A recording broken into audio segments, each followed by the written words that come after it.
नमस्कार विद्यार्थी मित्रों, ચાલો આપણે કેપેસિટર પર આધારિત થોડા પ્રેક્ટિસ પ્રોબ્લેમ જોઈ લઈએ જેથી તમારો કન્સેપ્ટ વધારે ક્લિયર થાય. તો અહીંયા એક દાખલો મેં લીધેલો છે જેની અંદર 5 કેપેસિટરોનું જોડાણ આપેલું છે. બરાબર, એમાં આપણો સવાલ છે કે A અને B બિંદુ વચ્ચેનું સમતુલ્ય કેપેસિટન્સ શોધો. અહીંયા હું શબ્દો ઓછા લખીશ, આપણે ડેરિવેશન ઉપર જઈશું કારણ કે આ આપણી જે કોમ્પિટિટિવ એક્ઝામ છે એની અંદર ઉપયોગી સેક્શન છે. બરાબર, એટલે આ બોર્ડનો રિલેટેડ કશું નથી પણ તમને જે કોમ્પિટિટિવ એક્ઝામ છે એમાં ઘણું ઉપયોગી થશે. એટલે ડાયરેક્ટ આપણે બધું ડેરિવેશન કરીશું. તો A અને B બિંદુ વચ્ચેનો સમતુલ્ય કેપેસિટન્સ કઈ રીતે શોધી શકાય? તો આવું જ આપણે અવરોધો માટે કરતા હતા. બરાબર, અવરોધોનું જ આવું જોડાણ હોય તો એનું શ્રેણી સમાંતર જે પણ જોડાણ હતું અને એને આપણે સોલ્વ કરવા પ્રયત્ન કરતા હતા. એ જ વસ્તુ અહીંયા છે, પણ આપણે યાદ શું રાખવાનું છે કે ભાઈ અવરોધો માટે જે પણ રૂલ હતા શ્રેણી જોડાણ માટેના એ અહીંયા કેપેસિટર માટે કંઈક અલગ છે અને અવરોધો માટેના જે સમાંતર જોડાણ માટેના રૂલ હતા એ અહીંયા કેપેસિટર માટે અલગ છે. બરાબર, તો અહીંયા સૌપ્રથમ આપણે A અને B બિંદુ વચ્ચે વિચાર કરીએ તો આ A અને B વચ્ચે 2 માઇક્રોફેરાડનું કેપેસિટર છે, એને આપણે કંઈ નથી કરવાનું. અહીંયા 6 માઇક્રોફેરાડ છે, એને પણ કંઈ નથી કરવાનું, આને પણ કંઈ નથી કરવાનું.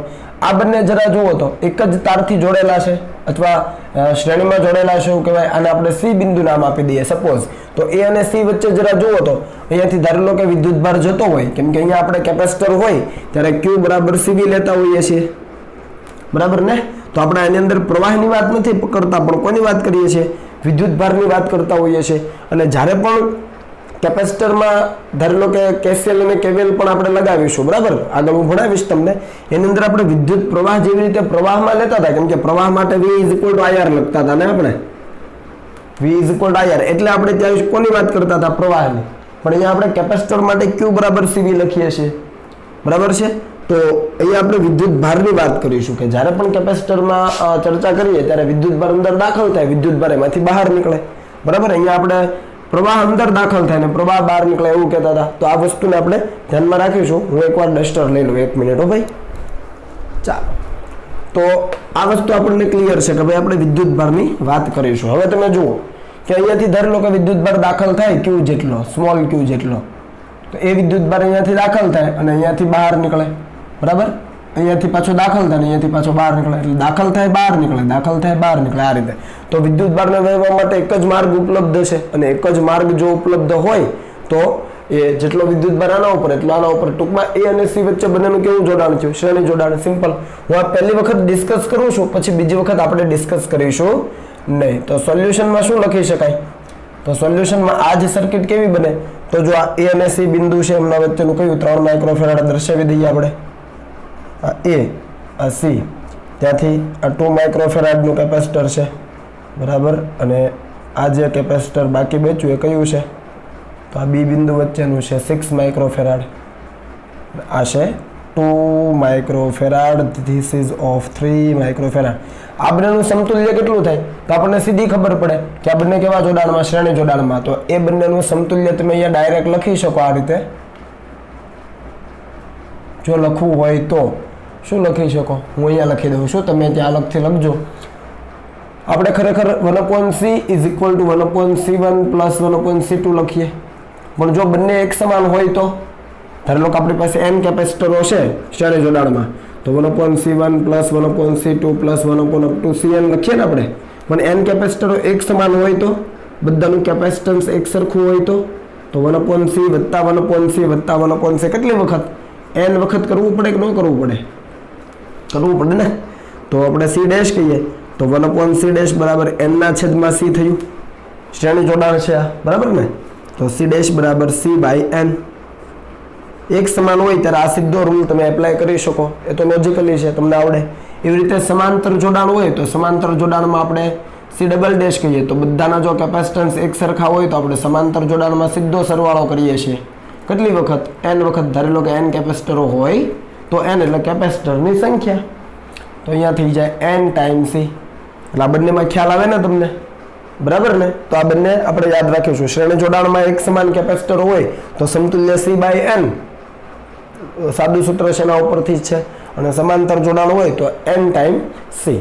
બરાબર, તો અહીંયા જરા જુઓ તો શ્રેણી જોડાણ છે તો C/n રૂલ લગાવીએ તો સીધું તમે શું લખી શકો?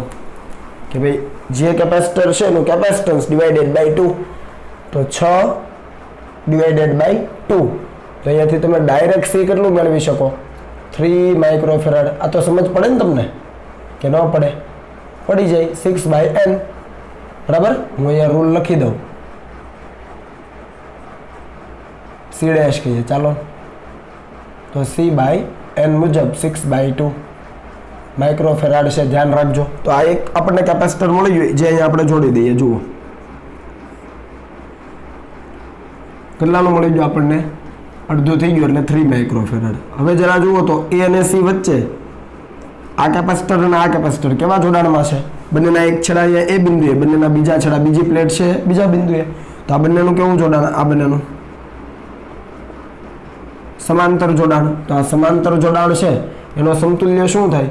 તો આપણે એને C ડબલ ડેશ કહીએ, કેમ કે અહીંયા C ડેશ કીધું છે, તો C ડબલ ડેશ. હવે n ટાઈમ C થઈ જાય, જુઓ, કેમ કે બંને સમાન છે. તો 2 × 3 માઇક્રોફેરાડ, એટલે કે 6 માઇક્રોફેરાડ. તો ફરીથી સમતુલ્ય નેટવર્ક કેવું બને આપણું? તો A અને C વચ્ચે એક જ જોડવાનું. તો અહીંયા A અને C વચ્ચે આ એક જ જોડી દઈએ. C બિંદુ અહીંયા છે, એ બિંદુ અહીંયા છે, એમની વચ્ચે 2 માઇક્રોફેરાડનું એક બીજું કેપેસિટર છે, બરાબર. અને અહીંયા એક 6 માઇક્રોફેરાડનું છે, અને આ B. ઓકે, તો અહીંયા કેટલું જોડી દેવાનું છે? 6 માઇક્રોફેરાડ. સમજ પડી ને? આપણને A અને B વચ્ચે સમતુલ્ય જોઈએ છે. તો અહીંયાથી ચાલો, અહીંયાથી હવે વિદ્યુત ભાર નીકળ્યો હોય તો અહીંયાથી દાખલ થાય, અહીંયાથી બહાર નીકળે, ફરીથી અહીંયા દાખલ થાય ને અહીંયાથી બહાર નીકળે. ટૂંકમાં A થી B સુધી વિચારો તો વિદ્યુત ભારને વહેવા માટે એક જ માર્ગ ઉપલબ્ધ છે, હે? તો 6 અને આ 6 કેવા જોડાણમાં? A અને B વચ્ચે વિચારો. C તો પોઈન્ટ આપ્યો તો એટલે આપણી સિમ્પ્લિસિટી માટે, પણ A થી B સુધી વિચારો, એક સળંગ માર્ગ છે. તો આ બંને કેપેસિટરો કેવા જોડાણમાં થઈ ગયા? આ બંને વિચારો, શ્રેણી જોડાણ. તો એના શ્રેણી જોડાણનું સમતુલ્ય C ટ્રિપલ ડેશ કહીએ તો C/n કહેવાય. શ્રેણી જોડાણ છે તો ખબર પડી ને? 1/6 વત્તા 1/6 ઇઝ ઇક્વલ ટુ 1 ઇક્વિવેલન્ટ કરો. રેડી? તો તમને અહીંયા કેટલો મળી જવાનો છે? 3 માઇક્રોફેરાડ, બરાબર. અને હવે તમને મળી ગયું છે, તો આની ઇક્વિવેલન્ટ સર્કિટ કેવી બને? તો અહીંયા આ A અને B ની વચ્ચે તો 3 હતો જ, સોરી 2 તો હતો જ. અને હવે A અને B ની વચ્ચે કેટલો પાછો જોડવાનો? એક કેપેસિટર 3 માઇક્રોફેરાડનો. તો હવે આ બંને કેવા જોડાણમાં? સમાંતરમાં. તો આનું સમતુલ્ય તમે ડાયરેક્ટ લખી શકો, CAB, એટલે કે A અને B વચ્ચેનું સમતુલ્ય સીધો બંનેનો સરવાળો 3 + 2 બરાબર 5 માઇક્રોફેરાડ. આ આપણો જવાબ થઈ ગયો. પણ આટલું લાંબુ લખાણ આપણે પરીક્ષામાં કરવાનું રહેતું નથી. આપણે સીધું જ જોઈ લેવાનું છે કે ભાઈ A અને B વચ્ચેનો છે સમતુલ્ય કેપેસિટન્સ જોઈએ છે, તો સીધું આપણે એનાલિસિસ મારીએ કે આ 6 ને આ 6 કેવા? તો કે શ્રેણીમાં. એનું શ્રેણી જોડાણનું સમતુલ્ય કેટલું? તો કે 3. એ 3 ને આ 3 કેવા? સમાંતરમાં. તો ટોટલ 6 થઈ ગયું. એ 6 ને આ 6 કેવા? તો કે શ્રેણીમાં. તો 3 થઈ ગયું. 3 ને આ 2 કેવા? સમાંતરમાં. તો થઈ ગયું 5. સમજ પડી ને? બંને શ્રેણીમાં એટલે 3, એને આ સમાંતરમાં એટલે 6, 6 ને આ 6 કેવા? શ્રેણીમાં એટલે 3. તો એ 3 અને આ 2 કેવા? સમાંતરમાં. તો 3 ને 2 5. સીધો જવાબ આવી શકે 5 થી 10 સેકન્ડની અંદર, બરાબર. એ તમારે એ રીતે સોલ્વ કરવાનું. ઘણા બધા દાખલાઓ તમને શીટમાં પણ મળી જશે. હવે ત્યાર પછીનો દાખલો જોઈએ. અહીંયા ફરીથી આપણને એક નેટવર્ક આપેલું છે, અને લેડર નેટવર્ક કહેવાય. કેવું નેટવર્ક કહેવાય મિત્રો? તમને ઘણીવાર કદાચ કોઈ સવાલની અંદર આવો શબ્દ જોવા મળે તો બહુ ચિંતા નહીં કરવાની. લેડર નેટવર્ક એટલે આપણી પેલી નિસરણી હોય ને, ઊભા 2 પાયા ને પછી અમુક આડા પાયા. જુઓ, આ 2 ઊભા પાયા ઉપર અને નીચે, અને પછી આડા પાયા. તો આને લેડર નેટવર્ક કહેવાય. કેપેસિટરનું આવી રીતે અવરોધોમાં પણ આવી શકે, આપણે ઓલરેડી કરેલું છે, બરાબર. તમને શીટની અંદર પણ મળી ગયું છે. તો અહીંયા ઘણા બધા કેપેસિટરો જોડ્યા છે, અને A અને B બિંદુ વચ્ચેનું સમતુલ્ય કેપેસિટન્સ આપણને શોધવાનું કીધું છે.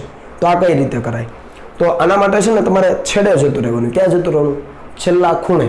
અને ત્યાંથી શરૂ કરવાનું, સોલ્વ કરવાનું. તો જરા જુઓ, અહીંયા જો તમારે નામ આપવા તમે આપી શકો, A B પછી C D E F, એ તમારી જરૂરિયાત પ્રમાણે. પણ હવે હું ટૂંકમાં સોલ્વ કરાવું છું. જરા જુઓ, આ બિંદુ અને આ બિંદુ, એ બંને બિંદુ વચ્ચે આ 3 કેપેસિટરો કેવા જોડાણમાં છે? શ્રેણીમાં છે. તો ત્રણેયનું સમતુલ્ય કેટલું થાય?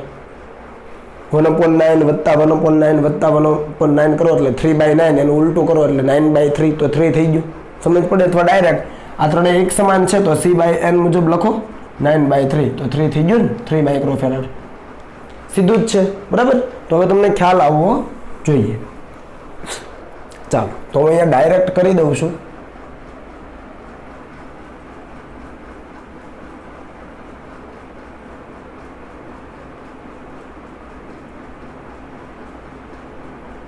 આ કેટલાનું થયું આ ત્રણેય થઈને? 3 માઇક્રોફેરાડ. તો અહીંયા આપણે લખી દઈએ 3 માઇક્રોફેરાડ. ઓકે, ખ્યાલ આવ્યો ને? 1/9 વત્તા 1/9 વત્તા 1/9 તમે કરો અને કેલ્ક્યુલેશન કરો તો 3/9, એનું ઉલટું કરવાનું પાછું, તો 9/3 એટલે 3 મળશે. હવે આ બંને બિંદુની વચ્ચે આ 3 માઇક્રોફેરાડનું જોડ્યું, એની સાથે આ 6 કેવું પેરેલલમાં, તો હું આટલો ભાગ જો રિમૂવ કરી દઉં, આટલો ભાગ તો એનું સમતુલ્ય કેટલું થઈ જાય? આ જમણી બાજુનો આખો ભાગ કાઢી નાખો, 6 અને 3 બંને સમાંતરમાં, તો એ કેટલું થઈ જવાનું? 9 પાઇકોફેરાડ. કેમ કે આ 6 અને આ 3 સમાંતરમાં છે તો સરવાળો 9 પાઇકોફેરાડ. હવે જુઓ, અહીંયા 9 પાઇકોફેરાડ આવી ગયો આ બે બિંદુ વચ્ચે, એ 9, અને હવે અહીંયા જોજો વ્યવસ્થિત, આ 9, અહીંયા 9 અને અહીંયા 9, આ ત્રણ કેવા થઈ ગયા? પાછા શ્રેણીમાં થઈ ગયા. તો ફરીથી બંનેનું સમતુલ્ય કેટલું થયું? 9 9 9, એ ત્રણેયનું સમતુલ્ય કેટલું થઈ ગયું? 3. તો A3 જે આવશે એની સાથે કેવા જોડાણમાં? સમાંતરમાં. તો એ સમાંતરમાં હોય તો આટલી જો સર્કિટ કાઢી નાખીએ તો 3 ને 6, ફરીથી આટલી જો સર્કિટ આખી કાઢી નાખીએ ને તો ટોટલ એનું સમતુલ્ય કેટલું થઈ જાય? 6 + 3 9 માઇક્રોફેરાડ. સમજ પડી ને? કેમ કે અહીંયા રિમૂવ કર્યું તો આ 9 આવ્યું, આ 9, આ 9 ને આ 9, એનું સમતુલ્ય 3 થઈ ગયું. A3 ને આ 6, 9 એટલે 9 થઈ ગયું. હવે આ 9, આ 9 ને આ 9, હવે હું સર્કિટ અહીંયા બનાવી દઉં. જો અહીંયા એક, અહીંયા બીજું, અને અહીંયા A B. ભાઈ પાઇકોફેરાડ છે, માઇક્રો નહીં હો, જરા એ ચેક કરી લેજો. જ્યાં માઇક્રો લખ્યું છે ને ત્યાં P કરી દેજો ખાલી. પાઇકોફેરાડ, અહીંયા પાઇકોફેરાડ. અને એ તો એનાથી ઇસ્યુ નથી, આપણે જવાબમાં ભૂલ ન થવી જોઈએ. હવે આ ત્રણેય કેવા જોડાણમાં? શ્રેણીમાં છે. તો આ ત્રણેયનું સમતુલ્ય કેટલું આવે? C ઇક્વિવેલન્ટ અથવા CAB કેટલું આવે ભાઈ? C/n. તો 9/3, કેમ કે 3 કેપેસિટરો છે, n ની કિંમત 3 છે, તો 3 પાઇકોફેરાડ. આ થઈ ગયો આપણો જવાબ. ખ્યાલ આવે ને તમને કે ન આવ્યો? ફરીથી રિપીટ કરું છું. 9 9 9 શ્રેણીમાં, સમતુલ્ય કેટલું? 3. A3 આ બે બિંદુ વચ્ચે જોડી દો તો A3 ને આ 6 સમાંતરમાં 9 થઈ ગયું. આ 9, આ 9, આ 9 શ્રેણીમાં, એનું સમતુલ્ય 3 થઈ ગયું. એનું સમતુલ્ય 3 થઈ ગયું, એમાં લખ્યું નથી. A3 ને આ 6 સમાંતરમાં, એટલે એ સમાંતરમાં, તો 3 ને 6 9 9, અહીંયા સુધી 9 થઈ ગયું. તો આ 9, આ 9 અને આ 9 એ દર્શાવી દીધા છે. ટોટલ આપણને 3 મળી જાય. બરાબર. એટલે થોડુંક સમય બચે એ રીતે આપણે પ્રયત્નો કરવા. એટલે આવું જ્યારે લેડર નેટવર્ક હોય ત્યારે છેલ્લેથી શરૂ કરવું. ઇન્ફાઇનાઇટ લેડર નેટવર્ક પણ આવે એ આપણે જોઈએ, પણ તમે આને કોપી કરી લો.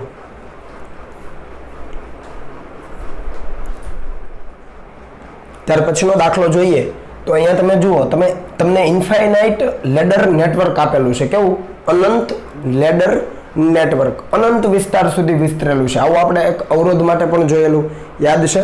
અને અહીંયા તમને કીધું છે A અને B બિંદુ વચ્ચેનો સમતુલ્ય કેપેસિટન્સ C શોધવાનું છે. તો તમે અહીંયા જોઈ શકો 1 માઇક્રોફેરાડ, 2 માઇક્રોફેરાડ, 1 માઇક્રોફેરાડ, 2 માઇક્રોફેરાડ, અહીંયા 1 માઇક્રોફેરાડ, અહીંયા 2, 1 2 1 2, આ રીતે અનંત સુધી છે એ સિરીઝ આખી એ રિપીટેશનની ચાલ્યા કરે છે. બરાબર. તો આવા સંજોગોમાં કઈ રીતે સોલ્વ કરવાનું? તો અહીંયા તો મેં તમને કીધું લેડર નેટવર્ક હોય તો છેલ્લે જતું રહેવાનું, પણ આ તો અનંત સુધી વિસ્તરેલું છે. તો આવા સંજોગોમાં આપણે જે અવરોધો માટે કરતા હતા એ જ વસ્તુ, કે આ નેટવર્કની અંદર તમે કોઈ એક જે ઘટક છે એને એડ કરી દો અથવા એક ઘટકને દૂર કરી દો તો સમતુલ્ય કેપેસિટન્સમાં કંઈ ખાસો ફરક પડતો નથી. હા, ફરક પડશે, પણ કેવો હશે? માઇનોર હશે. બરાબર. એટલે આની અંદર તમે એક ઘટક એડ કરો એટલે આ ઘટક કોનાથી બને છે એ તમારે જોવું પડે.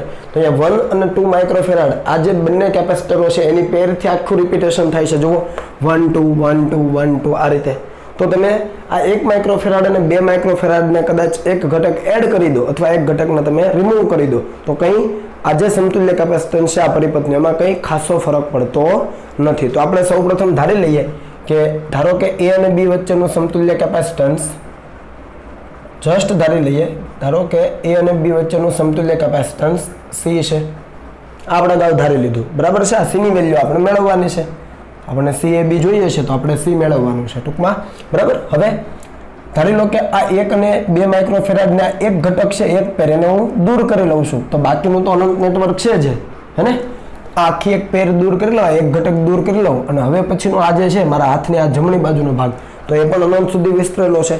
તો એના સમતુલ્ય કેપેસિટન્સમાં કોઈ ફરક પડવાનો તો નથી પડવાનો. તો એનું સમતુલ્ય કેપેસિટન્સ પણ કેટલું હશે? C જેટલું હશે. સમજ પડી ને? ફરીથી રિપીટ કરું છું.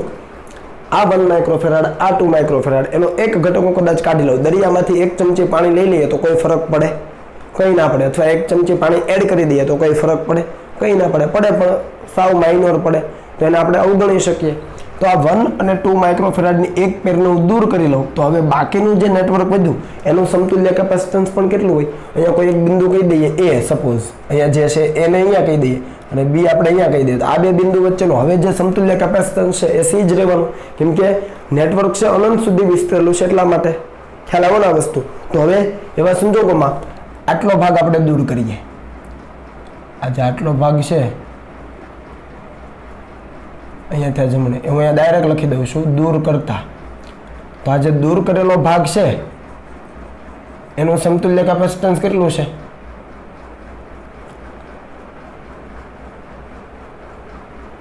નિયરલી ઇક્વલ ટુ C જ કહેવાય, એટલે આપણે C લઈ શકીએ. તો આ જે સર્કિટ છે આ રીતને કંઈક બને.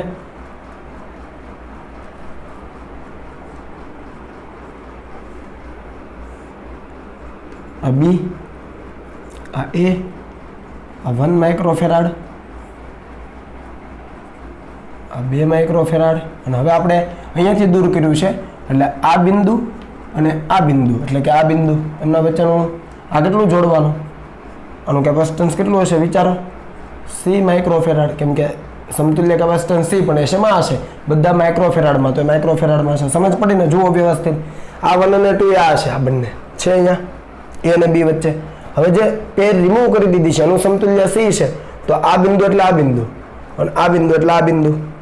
આ બિંદુ અહીંયા છે, આ બિંદુ અહીંયા છે, એમના વચ્ચેનું એક C જોડવું પડે તો હવે આનું સમતુલ્ય મળી જાય. હવે જુઓ આ બિંદુ ને આ બિંદુ વચ્ચે આ બંને કેવા જોડાણમાં? શ્રેણીમાં. ખબર પડી ને? આ બંને શ્રેણીમાં ને એની સાથે આ સમાંતરમાં. તો ડાયરેક્ટ લખી શકાય A અને B વચ્ચેનું સમતુલ્ય કેપેસિટન્સ, જેને આપણે C કીધું. આ બંને વચ્ચેનું સમતુલ્ય કેપેસિટન્સ આપણે કેટલું લેવાનું છે? C, જે આપણે શોધવાનું છે, ઇઝ ઇક્વલ ટુ આ બંનેનું શું થશે? શ્રેણી જોડાણ. અને એની સાથે આ સમાંતરમાં, સમાંતરમાં એટલે 1 પ્લસ હવે આ બંનેનું શ્રેણી એટલે બંનેનો ગુણાકાર. તો 2 ઇન્ટુ C છેદમાં 2 પ્લસ C, બંનેનો ગુણાકાર છેદમાં બંનેનો સરવાળો. સમજ પડી ને? A અને B વચ્ચેનું સમતુલ્ય આપણે C કહીએ તો આ છે એ આ બંનેની સાથે સમાંતરમાં, એટલે સમાંતરમાં સરવાળો થાય તો 1 અને આ બંનેનો શ્રેણી તો બંનેનો ગુણાકાર છેદમાં બંનેનો સરવાળો. સમતુલ્ય માટે સીધો જવાબ મેં લખી દીધો. હવે આનો તમે લસા લઈ લો તો C બરાબર આનું શું થાય? તો 2 પ્લસ C પ્લસ 2C, બરાબર ને? અહીંયા 2 પ્લસ C થાય અને અહીંયા 2C. અને આ જે 2 પ્લસ C છે અહીંયા ગુણાકારમાં આપી દો એટલે અહીંયા C છે અને અહીંયા 2 પ્લસ C આવું થાય કંઈક. આ 2 પ્લસ C અહીંયા આવી ગયા ઇન્ટુ C અને આ લસા લઈ લીધો. હવે આની અંદર આપી દો તો 2C વત્તા C square is equal to 2 વત્તા C વત્તા 2C. તો આ 2C કેન્સલ અને આને સોલ્વ કરો તો C square minus C minus 2 બરાબર 0. તો આના બે ભાગ પડશે. C minus 2 C plus 1 is equal to 0 થાય ને? C સ્ક્વેર માઇનસ C બરાબર અને માઇનસ 2. Okay, done. આના ઉપરથી તમને C ની વેલ્યુ મળે 2 માઇક્રોફેરાડ અને C બરાબર -1 માઇક્રોફેરાડ. પણ આ જે નેગેટિવ છે એ નોટ પોસિબલ. તો આપણો જે જવાબ છે કેટલો થઈ ગયો? 2 માઇક્રોફેરાડ. સમજ પડી ને? આનું સાદુરૂપ આપી દો એટલે આ તમને મળી જાય, બરાબર? એટલે તમને 2 માઇક્રોફેરાડ જવાબ મળી જશે. સમજ પડી ને? કન્સેપ્ટ શું કે આખું જે ઇન્ફાઇનાઇટ નેટવર્ક છે એમાંથી તમે એક ઘટકને દૂર કરી દો છો અથવા એક ઘટક તમે એડ કરી દો છો તો એ સમતુલ્ય એ જે નેટવર્ક છે એના સમતુલ્ય કેપેસિટન્સમાં કંઈ ખાસો ફરક પડવાનો નથી. અને એ જ વસ્તુ આપણે કરી અહીંયાથી એક દૂર કરી દીધો તો કદાચ એક એડ કર્યો હોત તો સર્કિટ આવી જ બને. વિચારો અહીંયા એક ઘટક મેં એડ કરી દીધો છે આના જ જેવો, તો આ એક એડ કરેલો ઘટક અને જે બાકીનો આખું હવે એડ કર્યો છે એટલે આખું નેટવર્ક છે એનું સમતુલ્ય સી વસ્તુ આ જ થવાની હતી અને સમતુલ્ય પછી તમે મેળવી શકો. આ બંનેનું શ્રેણી તો એનું સમતુલ્ય લખી દીધું. એ સમતુલ્ય જે મળશે એની સાથે આ કેવો સમાંતરમાં, તો સરવાળો ઇઝ ઇક્વલ ટુ એ બી વચ્ચેનું સમતુલ્ય જેને આપણે સી કીધું, સોલ્વ કરો સી મળી જાય.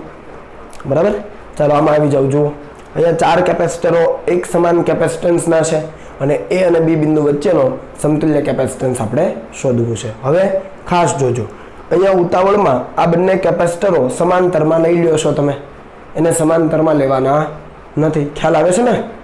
આ બંને કેપેસિટરો છે સમાંતરમાં નથી. સમાંતરમાં ક્યારે હોય? જ્યારે ડાબી બાજુની પ્લેટ છે એ કોઈ એક સામાન્ય બિંદુએ હોય, જમણી બાજુની પ્લેટો છે એ બીજા સામાન્ય બિંદુએ હોય, અને જમણી બાજુની પ્લેટ બીજા સામાન્ય બિંદુએ છે પણ ડાબી બાજુની જે પ્લેટ છે એ સામાન્ય બિંદુએ છે નહીં, વચ્ચે એક કેપેસિટર આવે છે, તો આ અને આ સમાંતર જોડાણમાં નથી. તો આવા સંજોગોમાં શું કરવાનું? તો આપણે પહેલા અહીંયા નામ આપી દઈએ. ધારી લો કે અહીંયા આપણે નામ આપી દઈએ એ બી, અહીંયા સી ડી, અને અહીંયા તો બી બિંદુ જ છે. આ બધી પ્લેટ તો બી બિંદુએ જ જાય છે. બરાબર છે? અહીંયાથી આ જે પ્લેટ છે બી બિંદુ એટલે જરૂર નથી. તો સી અને ડી, અહીંયા સી નહીં આપીએ, સી તો છે જ ઓલરેડી. એ બી સી, આ ડી અને એફ આપણે નામ આપીએ. ચાલો, એટલે કન્ફ્યુઝ ના થાય કેમ કે કેપેસિટરનો સી ને આ સી મિક્સ થઈ જશે. ઓકે, તો અહીંયા તમે જુઓ કે એમાંથી કેટલી પ્લેટો નીકળે છે? તો એમાંથી છે આ એક પ્લેટ નીકળે છે એટલે અહીંયા જાય છે, બીજી એક પ્લેટ અહીંયાથી નીકળે છે, ત્રીજી આપણે કેપેસિટરના નામ આપી દઈએ 1 2 3 અને 4. તો તમે જુઓ પહેલા બીજા અને ત્રીજા કેપેસિટરની એક એક પ્લેટ એમાંથી નીકળે. જુઓ ત્રીજાની એક પ્લેટ એમાંથી છે, બીજાની એક પ્લેટ એમાંથી છે, પહેલાની એક પ્લેટ એમાંથી છે.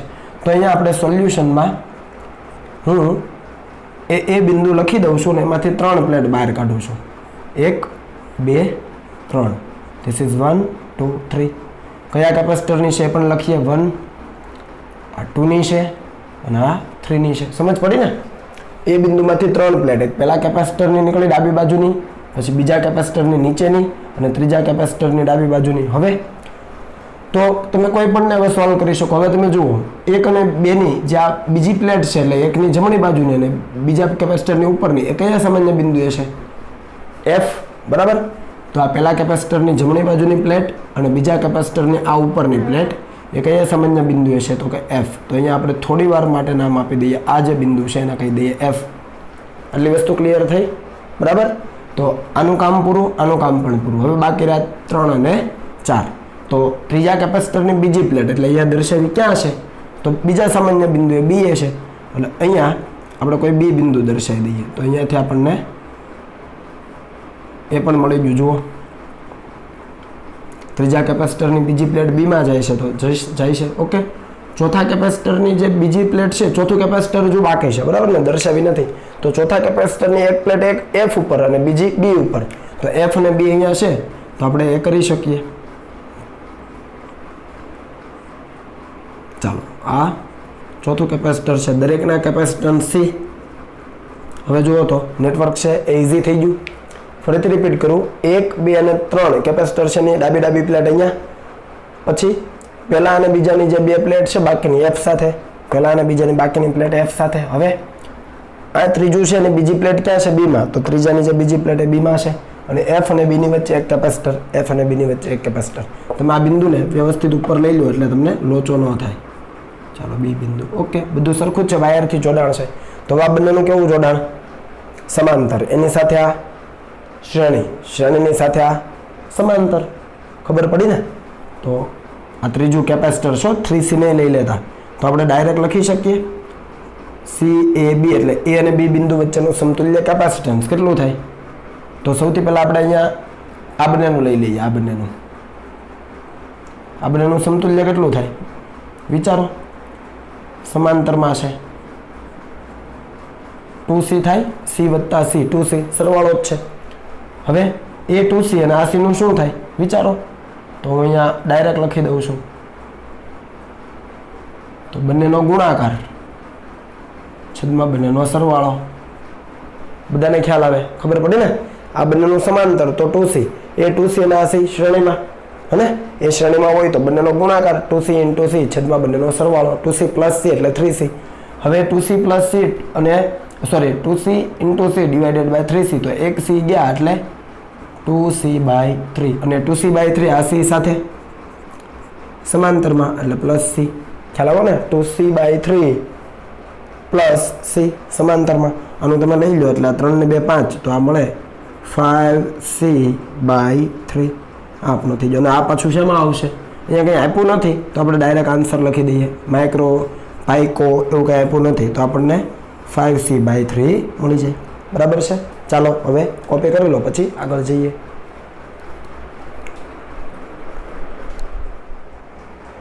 ચાલો નેક્સ્ટ દાખલો જોઈએ. તો એ અહીંયા આપણને આપેલો છે અને આપણને કીધું છે એ અને બી વચ્ચેનું સમતુલ્ય કેપેસિટન્સ શોધો. અહીંયા તમે જુઓ 3 કેપેસિટરો આપેલા છે, બરાબર? પણ અહીંયા જરા માર્ક કરો તો અહીંયા જે ત્રીજું કેપેસિટર છે જમણી બાજુનું, એના 2 છેડાને શોર્ટ કરેલા છે. ટૂંકમાં આ વાયરથી કનેક્ટેડ કરેલા છે, બરાબર? આવું એક અવરોધ માટે પણ આપણે જોયેલું, બરાબર? જ્યારે પણ આવું હોય ત્યારે અહીંયા જો આપણે વિચારીએ તો શું થાય? તો અહીંયાથી વિદ્યુતભાર આવે, બરાબર? ધારો લો Q આવે અને આ બિંદુએ પહોંચે, અહીંયાથી દાખલ થાય ને અહીંયાથી બહાર નીકળે. આ બિંદુએ પહોંચે પછી શું થાય? તો અહીંયા આ કેપેસિટરનો કંઈક અવરોધ હશે. હવે તમને એમ થાય કે કેપેસિટર અને એનો અવરોધ, હા કેપેસિટર છે તો એનો અવરોધ હશે. એવી રીતે આપણે આગળ જતા ઇન્ડક્ટર વિશે ભણીશું, બરાબર? ઇન્ડક્ટરનો પણ પોતાનો અવરોધ હોય છે. તો આના વિશે આપણે આખું એક ચેપ્ટર ભણવાના છીએ અલગથી, પણ અત્યારે જસ્ટ યાદ રાખો કે કેપેસિટરનો કંઈક અવરોધ હોય છે અને કંઈક અવરોધ હોવાને કારણે આ જે વિદ્યુતભાર છે એ અહીંયાથી પસાર થવાને બદલે ક્યાંથી પસાર થઈ જશે? અહીંયાથી. તો અહીંયાથી જો પ્રવાહ પસાર જ નથી થતો, ટૂંકમાં વિદ્યુતભાર પસાર જ નથી થતો, તો આ જે કેપેસિટર છે એ આપણા માટે કોઈ કામનું રહેતું નથી. આને કેવું કહેવાય? શોર્ટ કરેલું કહેવાય. કેવું કહેવાય છે? શોર્ટ કરેલી જે પણ ઘટક હોય શોર્ટ કરેલો, એને આપણે પરિપથમાં ધ્યાનમાં લેતા હોતા નથી. રિપીટ કરું છું, અહીંયાથી વિદ્યુતભાર આવે છે, આમાંથી દાખલ થાય, અહીંયાથી બહાર નીકળે. આ બિંદુ પાસે જ્યારે પહોંચે ત્યારે વિદ્યુતભાર આ કેપેસિટરમાંથી જવાને બદલે આ તાર મારફતે અહીંયાથી આવી જશે. ખ્યાલ આવ્યો? કેમ?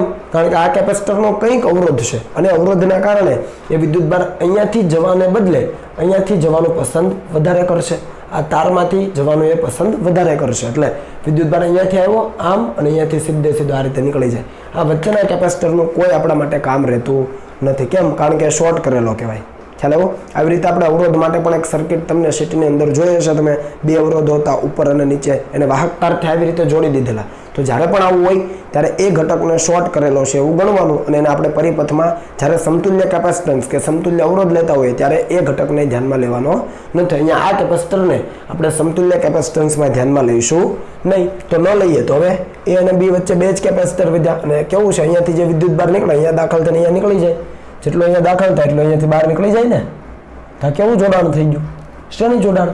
તો ડાયરેક્ટ આપણે લખી શકીએ CAB = અહીંયા બંનેના મૂલ્યો સમાન છે તો ડાયરેક્ટ C/N લખાઈ જવું. સમજ પડી ને? અથવા તમે 1/C વત્તા 1/C બરાબર 1/CAB લખી શકો. એના ઉપરથી તમને 2/C અને એનું ઉલટું કરો એટલે C/2. તો અહીંયા 2 કેપેસિટરો છે તો C/2 આ આપણો આન્સર છે. સીધો જવાબ આવે ત્યાં સુધી લાંબુ ખેંચવું નહીં, બરાબર ને? બંને શ્રેણીમાં, શ્રેણી જોડાણમાં ડાયરેક્ટ C/N લખો તો C/2. અહીંયા 2 કેપેસિટરો છે તો 2. ઓકે, ચાલો હવે થોડાક અલગ પ્રકારના જોઈએ દાખલાઓ. અહીંયા તમે જુઓ, અહીંયા તમને 4 પ્લેટ આપી છે. વ્યવસ્થિત સમજો. આ પ્લેટ છે, એક પ્લેટ, આ બીજી, આ ત્રીજી અને આ ચોથી. આ 4 પ્લેટ છે. આ છે સમાંતર પ્લેટ કેપેસિટર. શું છે? સમાંતર પ્લેટ કેપેસિટર. અને સમાંતર પ્લેટ કેપેસિટરના કેપેસિટન્સનું સૂત્ર C = ε0A/d આપણે જાણીએ છીએ. C = ε0A/d. અહીંયા આપણને જો કોઈ માધ્યમ આપેલું હોય તો શું થાય એની ચર્ચા આપણે હજુ કરવાની બાકી છે, થિયરી ભણવાની બાકી છે. એટલે અત્યારે જે પણ હું તમને દાખલા ગણાવું છું એની અંદર એવું જ ધારવાનું છે કે શૂન્યાવકાશ છે. દરેક પ્લેટના આડછેદનું ક્ષેત્રફળ કેપિટલ A જેટલું છે અને દરેક 2 પ્લેટ છે એમના વચ્ચેનું અંતર d, આ બંને વચ્ચેનું અંતર d, આ બંને વચ્ચેનું અંતર d છે. સમજ પડી ને? તો દરેક 2 પ્લેટ વચ્ચેનું અંતર, ક્રમિક જે પ્લેટ છે એમના વચ્ચેનું અંતર d છે. સિમ્પલ આપણું આ સૂત્ર છે. રેડી? તો આ તમને યાદ રહેવું જોઈએ. હવે આવા સંજોગોમાં A અને B વચ્ચેનું સમતુલ્ય કેપેસિટન્સ કઈ રીતે શોધાય? તો આના માટે સાદી રીત છે કે દરેક પ્લેટને નેમિંગ કરી દો, એટલે કે નામ આપી દો. 1 2 3 અને આ 4 4 પ્લેટ થઈ ગઈ બરાબર। હવે આને તમે સોલ્વ કરવા પ્રયત્ન કરો કઈ રીતે તો આપણે જોઈએ। જુઓ અહીંયા નામ આપી દીધા 1 2 3 4। હવે એ બિંદુ છે તો તમે અહીંયા જુઓ 1 અને 2 આ બંને કેપેસિટરની અલગ અલગ પ્લેટ છે। હા, પહેલી પ્લેટ છે એ બિંદુએ છે, બીજી બી બિંદુએ, તો આ એક કેપેસિટર બનાવે બરાબર। પછી આ બંને જુઓ તો એક પ્લેટ બી માં છે અને એક પ્લેટ એમાં છે તો આ બીજું કેપેસિટર બનાવે। આ બંને પ્લેટ જુઓ, એક એ પર છે અને બીજી બી પર છે તો ટોટલ 3 કેપેસિટરો બને। પણ આનું કેવું જોડાણ છે આપણને ખબર નથી। ખબર એટલી પડી 3 છે, આ બંનેનું એક, આ બંનેનું એક ને આ બંનેનું એક, ટોટલ 3 કેપેસિટર છે ખબર પડી, પણ શ્રેણી કે સમાંતર આપણને ખબર નથી। તેના માટે શું કરવાનું તો અહીંયા જુઓ, અહીંયા એ બિંદુ નામ આપી દઈએ, અહીંયા બી બિંદુ નામ આપી દઈએ, આટલી વસ્તુ ક્લિયર। હવે એમાંથી કેટલી પ્લેટ નીકળી છે તો એક નંબરની અને એક 3 નંબરની, તો આપણે કાઢીએ। જુઓ આ 1 નંબર અને આ 3 નંબર બરાબર। આ પ્લેટ 1 અને આ પ્લેટ 3, આટલી જ સમજ પડે ને।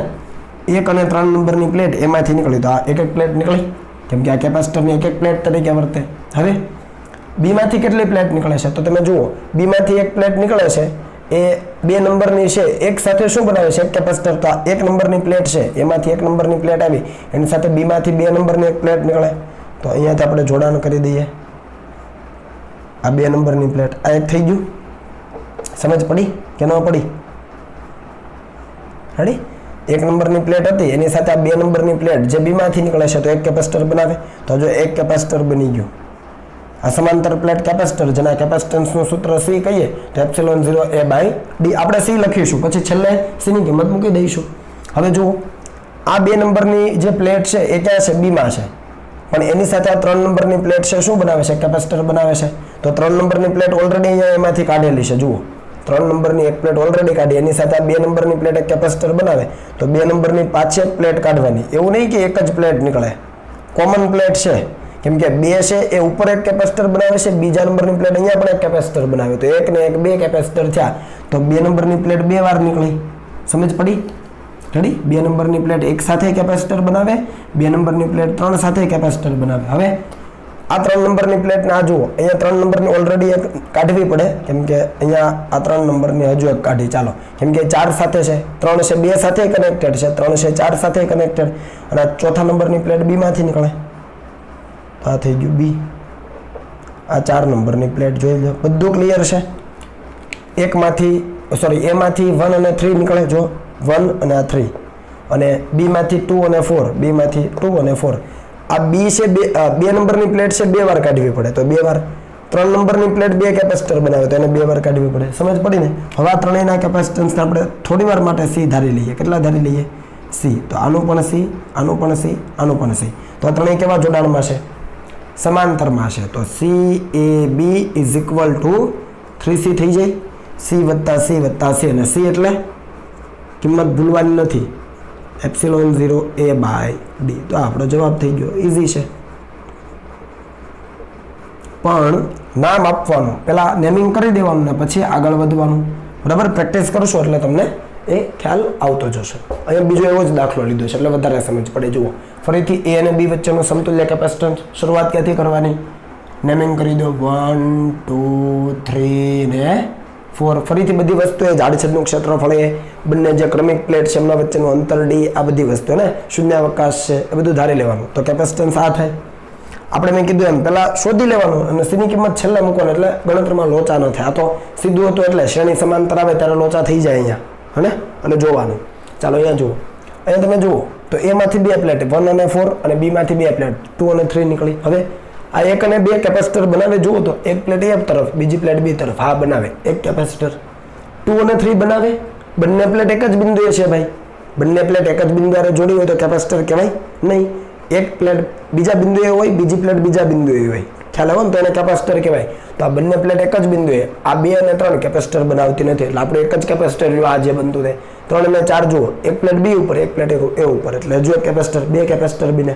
રેડી? તો અહીંયા કઈ રીતે સોલ્વ કરાય? તો ફરીથી અહીંયા બિંદુ લખી દઈએ A, this is point B। હવે A માંથી કઈ પ્લેટ? તો કે 1 અને 4 કાઢવાની। જુઓ 1 અને 4, તો આપણે એને કાઢી દઈએ અહીંયા। પછી ઘટે તો એડ કરવાનું, એવું કંઈ નથી કે આવી જ રીતે કરવું। ઘટે આવી રીતે કેમ આપણે ત્રીજી પ્લેટ કાઢવી પડી? હજુ એક ઘટતી હતી અહીંયા 3 ને 4 નું બનાવો તો કાઢી દેવાની, એવું કંઈ નહીં. તો અહીંયાથી 1 અને આ 4 નંબરની પ્લેટ થઈ ગઈ. હવે તો એનું કામ પૂરું થઈ ગયું. હવે એક સાથે 2 નંબરની પ્લેટ છે જે બીમાંથી નીકળે છે, તો આ બી બિંદુ અને એમાંથી એક પ્લેટ કાઢવાની થાય આપણે. તો અહીંયાથી આ જે પ્લેટ છે બીમાંથી નીકળી, જો 2 નંબરની જાય છે બીમાં, એમાંથી 1 નંબરની અને બીમાંથી 2 નંબરની એક કેપેસિટર બન્યું. 2, 3 તો કેપેસિટર જ નથી બનાવતું કેમ કે એક જ બિંદુએ જોડેલા છે. તો 3 અને 4 ઓલરેડી છે, તો અહીંયાથી કઈ પ્લેટ લેવી પડે? 3, જે બીમાંથી જ નીકળે છે. જુઓ 3 બીમાંથી નીકળે છે. આનું કેપેસિટન્સ પણ C, આનું પણ C. સમાંતર પ્લેટ કેપેસિટર છે, ભૂલી નહીં જવાનું. બે જ કેપેસિટર બીના, બંને કેવા જોડાણમાં? સમાંતરમાં. તો 2C સીધો સરવાળો થાય અને C એટલે ε0A/d. તો આ થઈ ગયો આપણો જવાબ. રેડી ને? ઇઝી છે. માત્ર ને માત્ર આપેલા બિંદુમાંથી પ્લેટ કાઢવાની છે અને બીજું જે બિંદુ છે એમાંથી કઈ પ્લેટ નીકળે છે અને કયું કેપેસિટર બને વિચારવાનું અને જવાબ આવી જાય. બરાબર? ચાલો હવે લખી લો.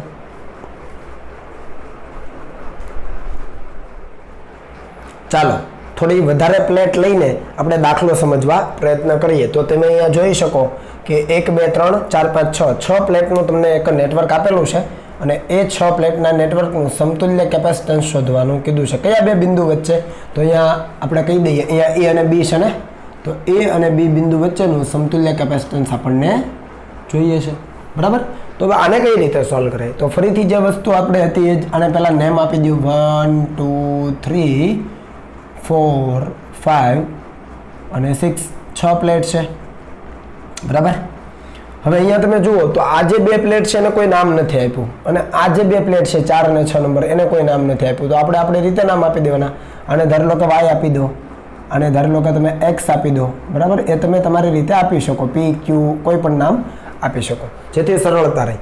તો સોલ્યુશનમાં જરાક આપણે જઈએ તો શું કરવાનું છે? તો a અને b બિંદુ વચ્ચેનું સમતુલ્ય જોઈએ છે. તો અહીંયા a બિંદુ દર્શાવી દીધું અને અહીંયા ધારી લો કે b બિંદુ થોડું દૂર દૂર લખો એટલે ખ્યાલ આવે. હવે એની નજીક કયો પોઈન્ટ ધાર્યો? x. તો એને અહીંયા કંઈક વચ્ચે દર્શાવી દઈએ. એ અહીંયા ધારી લો કે આ છે x બિંદુ અને અહીંયા આપણે કોઈ બિંદુ ધારી લઈએ y બિંદુ. બરાબર છે? કેમ કે b ની નજીક આપણે y લીધો છે તો y લઈએ. એની નજીક આપણે x લીધું અને b ની નજીક y. એની નજીક x, b ની નજીક y. બરાબર? હવે આને સોલ્વ કરીએ. જુઓ તો પહેલા તો એ બિંદુમાંથી કઈ પ્લેટ નીકળે છે? તો તમે જુઓ 2 નંબરની પ્લેટ ઉપર પણ એક કેપેસિટર બનાવે, નીચે પણ બનાવે. હવે તમને સમજાય છે કેમ કે પ્લેટ અલગ અલગ છે. તો એ બિંદુમાંથી એક જ પ્લેટ કાઢવાની 2 નંબરની, પણ કેટલી વાર? 2 વાર. એક કોની સાથે? 1 નંબર સાથે અને બીજી વાર કોની સાથે? 3 નંબર સાથે. તો એમાંથી આપણે 2 પ્લેટ કાઢીએ. જોજો 1 અને આ 2, આ પહેલી અને એની એ જ પ્લેટ આ બીજી વાર 2 નંબરની પ્લેટ. તો આને આપણે કહીએ 2. સમજ પડી ને? કોની સાથે જાય છે? તો કે x માંથી નીકળતી 1 નંબરની અને 3 નંબરની પ્લેટ સાથે. તો x માંથી 2 પ્લેટ કાઢો, 1 અને 2. બરાબર? આ બંનેને ભેગી કરીને અહીંયા x બિંદુ પાસે આપી દો. આપી દીધી. કઈ નંબરની પ્લેટ છે? 1 અને 3. તો 1 અને 3 સમજ પડી કે ન પડી? હવે રેડી? એમાંથી 2 નંબરની પ્લેટ કોમન, એકવાર એક સાથે કેપેસિટર બનાવે, એકવાર ત્રીજી પ્લેટ સાથે. તો 2 એક સાથે ને 2 3 સાથે. સમજ પડી? x બિંદુનું કામ પૂરું થઈ ગયું. હવે b બિંદુમાં આવો તો b માંથી એક 5 નંબરની પ્લેટ નીકળે, પણ કેટલી વાર? 2 વાર. એક 4 સાથે કેપેસિટર બનાવે અને એક 6 સાથે. તો અહીંયા જોજો વ્યવસ્થિત. આ b માંથી આપણે 2 પ્લેટ કાઢી એક જ વાર, સોરી એક જ નંબરની પ્લેટ 2 વાર કાઢી. કેટલા નંબરની છે? તો કે 5 number. This is 5, this ease of 5. Okay. હવે 5 નંબરની પ્લેટ 4 સાથે પણ બનાવે, 6 સાથે. બંને શેમાંથી નીકળે? y માંથી. તો y માંથી આપણે 2 પ્લેટ કાઢીએ. એ કેટલા નંબરની છે? તો કે એક છે 6 નંબરની એટલે આ 6 અને બીજી કેટલા નંબરની છે? તો કે 4 નંબરની. તો આ 4. જુઓ થઈ ગયું. 4 5 અને 5 6, 4 5 અને 5 6 બની ગયું. હવે આ 3 અને 4 જુઓ, એક x સાથે છે ને એક y સાથે. તો કેપેસિટર બને અહીંયા 3 અને 4 વચ્ચે.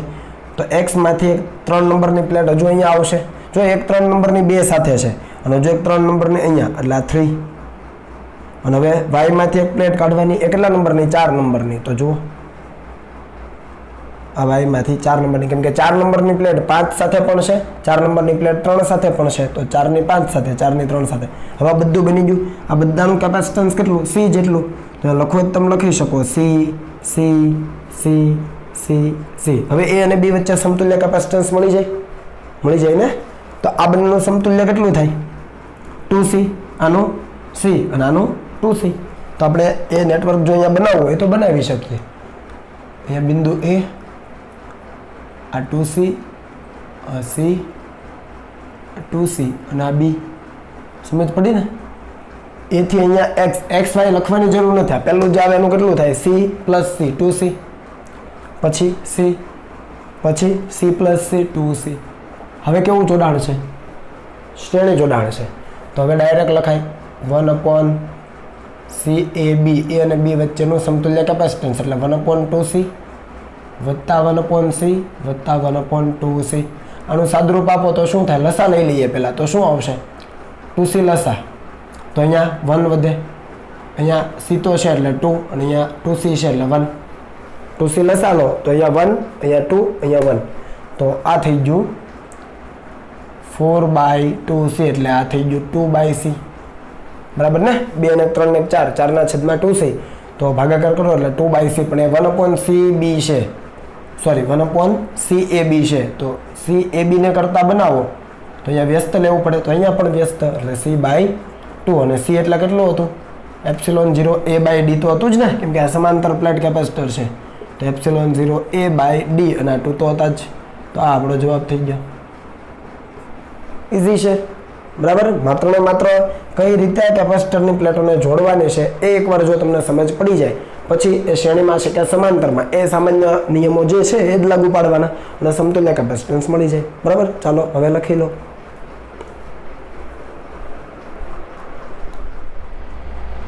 ચાલો આગળ વધીએ મિત્રો. હવે આપણે જે રીતે અવરોધ માટેના કિર્ચોફના નિયમો તારવેલા, જંક્શનનો નિયમ અને લૂપનો નિયમ, બરાબર, KCL અને KVL, આ બંને નિયમો જે રીતે અવરોધ માટે તારવેલા એવી જ રીતે કેપેસિટર માટે પણ ભણવાના છે કિર્ચોફના નિયમો.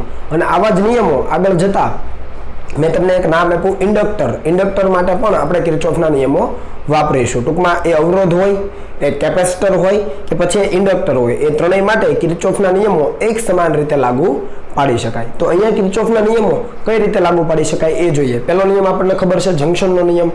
આપણે ત્યાં KCL કહેતા હતા કેમ કે ત્યાં પ્રવાહની વાત કરતા હતા. અવરોધની અંદર આપણે પ્રવાહની વાત કરતા હતા. અહીંયા આપણે જંક્શન કહીશું. ખાસ કરીને એને જંક્શનનો નિયમ જ કહેવાય છે, કારણ કે અહીંયા કેપેસિટર હોય ત્યારે મેં તમને પ્રવાહની ના પાડી. શાની વાત કરી છે? Q બરાબર CV. તો વિદ્યુત ભાર આવે તો આપણે વિદ્યુત ભારની વાત કરીશું જંક્શન પાસે. બરાબર છે? અને લૂપનો નિયમ છે એ તમને ખ્યાલ છે કે ભાઈ લૂપનો નિયમ છે એ બંધ લૂપ હોય તો જ લાગુ પડે એવું જરૂરી નથી. કોઈ પણ બે બિંદુ વચ્ચે, સર્કિટના કોઈ પણ બે બિંદુ વચ્ચે વિદ્યુત સ્થિતિમાનનો તફાવત જો શોધવો હોય તો તમને માત્ર ને માત્ર કોણ આપી શકે? તો કે કિર્ચોફનો જે બીજો નિયમ છે જેને આપણે લૂપ રૂલ કહીએ છીએ અને લૂપનો નિયમ કહીએ છીએ, પણ એ કોઈ પણ બે બિંદુ વચ્ચેનો સ્થિતિમાનનો તફાવત આપણને આપે છે. એક બિંદુથી શરૂ કરો અને વોલ્ટેજ ડ્રોપ ગણતા જાઓ અને બીજા બિંદુએ પહોંચો એટલે તમને વોલ્ટેજ ડ્રોપ જે પણ છે બાદ કરી દો એટલે મળી જાય. બરાબર? એ આપણને ખ્યાલ છે. તો આપણે બંને નિયમોને 1 by 1 જોઈએ. તો અહીંયા 3 કેપેસિટરો છે. અહીંયા આ O બિંદુ શું છે? જંક્શન છે. જંક્શનનો નિયમ છે તો આ O બિંદુને શું કહેવાય ભાઈ? જંક્શન. જો સમજ ન પડે તો લખી દેવું. હવે ધારી લો કે અહીંયાથી Q જેટલો વિદ્યુત ભાર આવે છે. હું ટૂંકમાં સમજાવું છું કારણ કે આ બધું બોર્ડ માટે કંઈ અગત્યનું નથી. બરાબર ને? આ તમારી કોમ્પિટિટિવ એક્ઝામના સેક્શન માટે છે. તો અહીંયાથી Q જેટલો વિદ્યુત ભાર આવે છે. હવે સમજો, જ્યાંથી વિદ્યુત ભાર દાખલ થાય એ પ્લેટ પોઝિટિવ, જેમાંથી દાખલ થાય એ પ્લેટ પોઝિટિવ, જેમાંથી બહાર નીકળે એ નેગેટિવ. બરાબર? હવે Q વિદ્યુત ભાર અહીંયા પહોંચી ગયો O બિંદુ પાસે. અહીંયાથી શું થશે? એના બે ફાંટા પડશે. તો અહીંયા ધારી લો કે Q1 જેટલો જાય છે અને અહીંયા ધારી લો કે Q2 જેટલો જાય છે. તો આ Q1 અહીંયા જાય એટલે આ પોઝિટિવ, આ નેગેટિવ, આ પોઝિટિવ અને આ નેગેટિવ. સમજ પડી ને? મેં જેમ વાત કરી એમ દાખલ થાય એ પોઝિટિવ, બહાર નીકળે નેગેટિવ, દાખલ એ પોઝિટિવ, બહાર નીકળે નેગેટિવ. સેમ અહીંયા. બરાબર? તો આ જે Q વિદ્યુત ભાર છે એ અહીંયા જંક્શન O પાસે પહોંચીને બે ભાગમાં વિભાજિત થઈ જાય છે ડિપેન્ડિંગ ઓન કેપેસિટન્સ, કે આ જે કેપેસિટરો છે એના કેપેસિટન્સ કેટલા હશે એ મુજબ Q1 અને Q2 માં ડિવિઝન થઈ જાય. પણ એ અહીંયા Q બિંદુ પાસે સ્ટોર તો થતો જ નથી, મતલબ કે Q is equal to Q1 plus Q2.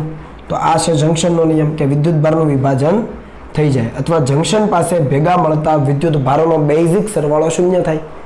Junction પાસે ભેગા મળતા વિદ્યુત ભારોનો બેઝિક સરવાળો શૂન્ય થાય. આનો બેઝિક સરવાળો કરો તો જે આવે છે એને ધન કહીએ, તો દૂર જાય ઋણ કહીએ. તો બેઝિક સરવાળો એટલે સિગ્મા Q. તો આ જંક્શનની નજીક આવે એટલે પ્લસ ક્યુ આવું થાય ને, સિગ્મા ક્યુ બરાબર 0, એનો મતલબ કે જંક્શનની નજીક તો પ્લસ, દૂર જાય છે આ બંને તો માઇનસ Q1 માઇનસ Q2 બરાબર 0. આ બંનેને પહેલી તરફ મોકલી દો તો આ જ આવવાનું છે. જુઓ સમજ પડી ને, એટલે જંક્શન પાસે ભેગા મળતા વિદ્યુત ભારોનો બેઝિક સરવાળો શૂન્ય થાય. એ તમને યાદ રહેવું જોઈએ. ત્યાં આપણે વિદ્યુત પ્રવાહો લેતા હતા કારણ કે અવરોધ હતો, અહીંયા કેપેસિટર છે તો આપણે વિદ્યુત ભાર લઈએ છે, જંક્શનનો જ નિયમ બરાબર. એટલે આપણે એ રીતે યાદ રાખીએ. અને લૂપ રૂલ શું કહે છે? તો લૂપ રૂલમાં આપણને ખબર છે આપણે શું કરતા હતા કે ભાઈ અવરોધ હોય, અવરોધ એના એક છેડાથી બીજા છેડા તરફ જાઓ, ધારો કે પ્રવાહ આ રીતે વહે છે, સપોઝ આ આર છે, આ I છે, તમે આ દિશામાં જાઓ તો તમે શું લેતા હતા? -IR. તમારી આ એરો એટલે મુસાફરીની દિશા, ન યાદ રહે તો લખી લેવું. અને આ રીતે આપણે આવતા હતા મુસાફરીની દિશા, તો વધતા વિદ્યુત સ્થિતિમાન બાજુ તો +IR લખતા હતા કે નહીં, વોલ્ટેજ ડ્રોપ યાદ છે ને. ઘટતા બાજુ જોઈએ તો માઇનસ, વધતા સ્થિતિમાન બાજુ તો પ્લસ. તો અહીંયા પણ સેમ ધારી લો કે આ કેપેસિટર છે હે, એનું કેપેસિટન્સ છે C. તો આપણી પાસે રૂલ કંઈક આવો છે, પણ આના ઉપરથી વીને જો કરતા બનાવો તો Q/C થાય. સમજ પડી ને. અહીંયા આપણે સ્મોલ ક્યુ લીધો છે તો ચાલો સ્મોલ ક્યુ લઈએ થોડી વાર માટે. ક્યુ એટલે ક્યુ, એ તો ભાઈ વિદ્યુત ભાર છે તો સમજ માટે છે બરાબર. કેપિટલ લ્યો, સ્મોલ લ્યો, વોટેવર. તો આ થઈ ગયું Q/C. Q બરાબર CV મુજબ વીને કરતા બનાવો Q/C. તો વોલ્ટેજ ડ્રોપ આપણે આ સૂત્રથી ગણીશું. તો આ રીતે ધારી લો કે વિદ્યુત ભાર વહન પામે છે તો વહન આ દાખલ થાય તો પ્લસ, અહીંયાથી બહાર નીકળે તો આ માઇનસ. હવે આપણી મુસાફરીની દિશા ધારી લો કે આ રીતે છે, આ એરો એટલે મુસાફરીની દિશા, ન યાદ રહે તો લખી લેજો. મુસાફરીની દિશા આપણે આમ છે તો આપણે કઈ બાજુ જઈએ છીએ? તો કે ઓછા સ્થિતિમાન બાજુ, ઋણ પ્લેટ બાજુ. એનો મતલબ કે આપણે લખીશું -Q/C. આ ભૂલાઈ ન જાય.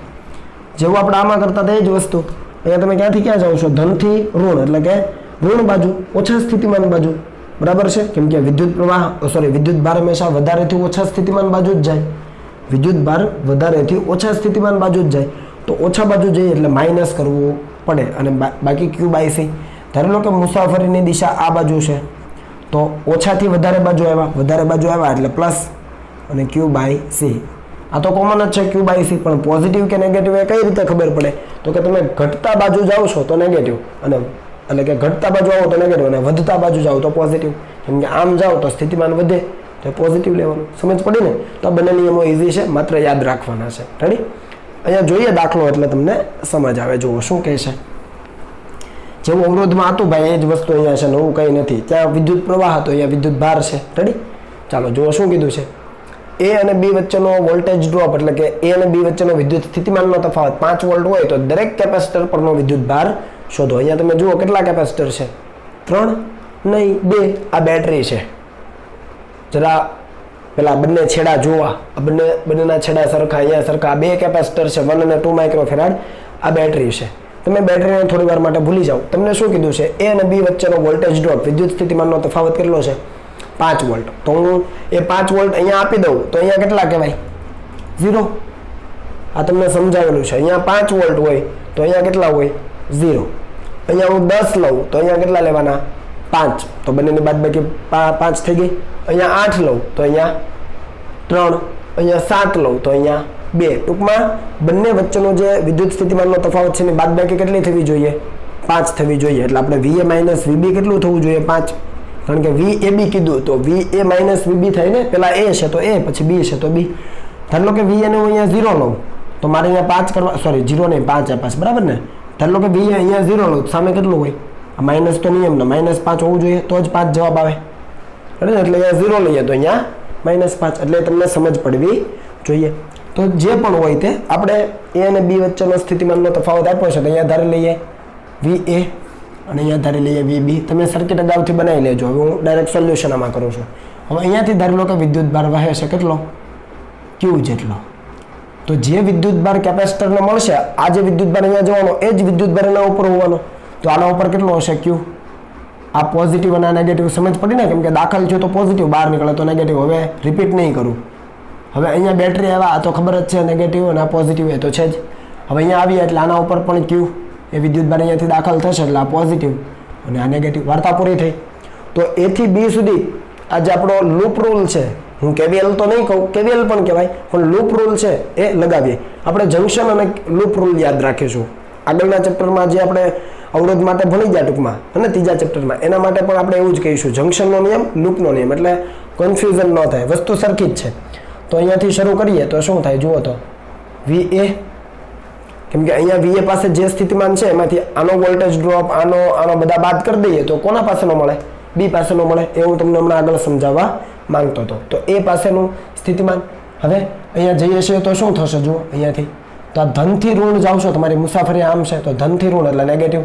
અને આનું કેપેસિટન્સ આપણી પાસે છે 1 માઇક્રોફેરાડ. એના પરનો વિદ્યુતભાર આપણે શોધવાનો તો Q/C થાય, પણ અહીંયા હું લખીશ Q/C1 કારણ કે બીજું પણ છે કેપેસિટર અહીંયા. સમજ પડી ને? માઇનસ કેમ? કારણ કે ધનથી ઋણ તરફ. હવે બેટરી આવી તો ઋણથી ધન જઈએ તો પ્લસ એટલે +10. હવે અહીંયા માઇનસ થશે Q/C2 is equal to VB. હાલો ભાઈ એગ્રી છો આમાં? VA માઇનસ Q/C1 વત્તા 10 માઇનસ Q/C2 વત્તા બરાબર VB.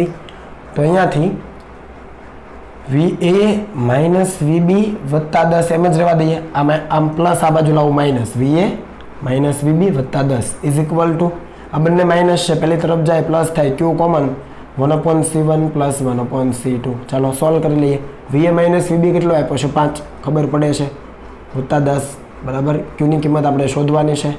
1/C1 1 માઇક્રોફેરાડ એટલે 10⁻6 વત્તા અહીંયા C2 એટલે 2 માઇક્રોફેરાડ તો 2 × 10⁻6. તો અહીંયાથી કેટલું થશે? આ 15 બરાબર Q ના છેદમાં 10⁻6 કોમન નીકળી જાય બંનેમાં છેદમાં. તો અહીંયા કેટલું વધ્યું? 1. અહીંયા કેટલું વધ્યું? 1/2. સમજ પડે ને? Q ના છેદમાં 10⁻6 કોમન, અહીંયા 1 અહીંયા 1/2. તો આ થયું Q 10⁻6 ઇન્ટુ આ કેટલું થશે લસામાં 3/2 બરાબર. તો આને ઉપરથી તમે Qને કરતા બનાવો તો આ 2 × 15/3 થાય. 2 અહીંયા જાય તો 2 × 15/3 ઇન્ટુ 10⁻6. આ 3 × 5 = 15 એટલે 5 × 10. તો આ થઈ ગયું 10⁻6 એટલે માઇક્રો કુલમ. આ થઈ ગયો આપણો જવાબ. અને 10⁻6 આવે એટલે 5 × 2 એટલે 10 માઇક્રો કુલમ. તો જવાબ આવી જાય બરાબર. પણ ખાલી ધ્યાને રાખવાનું છે KVL એટલે કે લૂપ રૂલ કઈ રીતે લગાવવાનો છે. રેડી? ચાલો હવે કોપી કરી લો.